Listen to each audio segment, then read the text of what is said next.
মানুষের জীবন ও স্বাস্থ্যের জন্য ভয়ানক কাজ করছে। খাবারের যোগ্য এটা হয়তো ঠিক আছে, কিন্তু এটা ভুল হয়েছে আমার। সসগুলো উৎপাদন করা হচ্ছিল সামগ্রিকভাবে, এই সসগুলো বা এই খাদ্যদ্রব্যগুলো যেগুলো উৎপাদন করা হচ্ছিল ফলে বিপুল মানুষের কাছে এটি চলে যাচ্ছিল, যা মানুষের জীবন ও স্বাস্থ্যের জন্য হুমকি স্বরূপ। বিজ্ঞ জেলা ম্যাজিস্ট্রেট স্যারের নির্দেশক্রমে আমরা এখানে একটি বিশেষ অভিযান পরিচালনা করছি।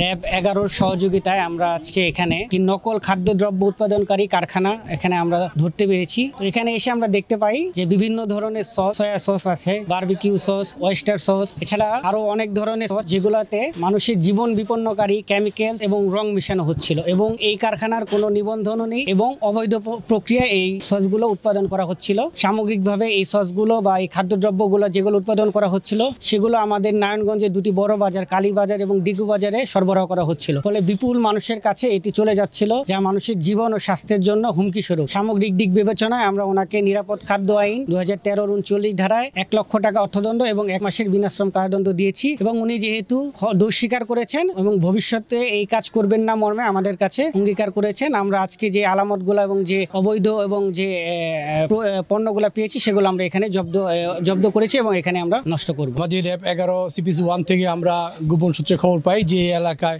অবৈধ এবং ভেজাল মিশ্রিত সস উৎপন্ন হয়। তা আমরা কয়েকদিন গোপন নজরদারি করার পরে আমরা আজকে এটা আবিষ্কার করি, এবং আমাদের জেলা প্রশাসকের ম্যাজিস্ট্রেট মহোদয় এবং ভোক্তা অধিকারের অফিসার আছেন, এবং এদেরকে আমরা এখানে 5 ড্রাম ভর্তি সস, যেই সসগুলো রং দিয়ে তৈরি করা হয়, যেখানে কোনো টমেটো নেই, এবং সয়া সস, ওয়েস্টার সস, এবং তার প্রত্যেকটা লেভেল চাইনিজ লেখা এবং ইংলিশে লেখা, তার কোনো এগুলো কোনো লাইসেন্স নাই, বৈধ কোনো উৎপাদন করার কোনো প্রক্রিয়াজাত করার কোনো সুবিধা তার নেই, এবং কোনো বিএসটি কোনো অনুমোদন ছিল না। এই জন্য এদের ওনাকে 1 লক্ষ টাকা জরিমানা করা হয়েছে এবং 1 মাসের বিনাশ্রম কারাদণ্ড দেওয়া হয়েছে। 4-5 মাস যাবত এই ব্যবসাটা আমি পরিচালনা করে আসছি।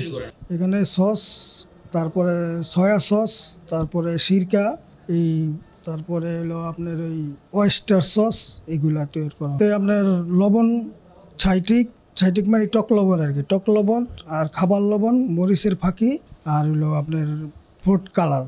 খাবারের যোগ্য এটা হয়তো ঠিক আছে, কিন্তু এটা ভুল হয়েছে আমার।